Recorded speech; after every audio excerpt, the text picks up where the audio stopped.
Welcome to our channel. Today we how to deploy a game server with Unity, complete guide step by step clearly. To deploy a game server with Unity, begin by opening your Unity project.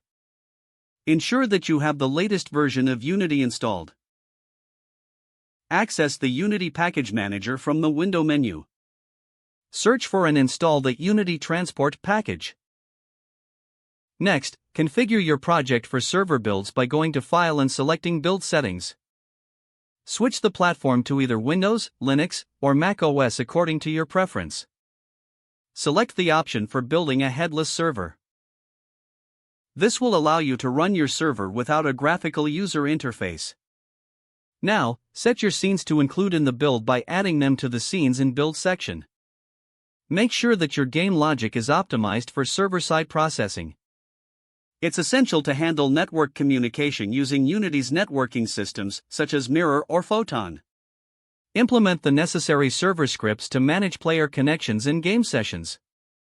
Once your scripts are ready, build your project by clicking on Build and selecting a directory for your server files. Wait for Unity to compile and package your game server. After the build process is complete, navigate to the folder containing your server files. To run the server, execute the server binary file you just created. Monitor the console for any issues or errors during startup. If everything runs smoothly, your game server should be live and ready for connections. Now, configure your firewall settings to allow traffic through the designated port. Ensure you have a reliable network setup for optimal performance. Finally, share your server's IP address and port with players who wish to join. If the page does not load, refresh the browser or try again in a private or incognito window. Make sure you are using the correct email address, then retype it carefully to avoid small typos. If your password is not accepted, use the reset option and create a new strong password you can remember.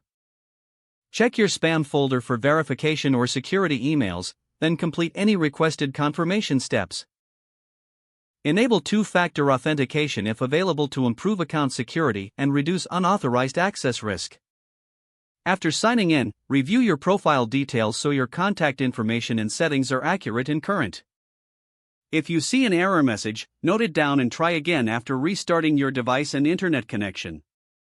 Don't forget to like this video and subscribe to our channel for more step-by-step tech guides.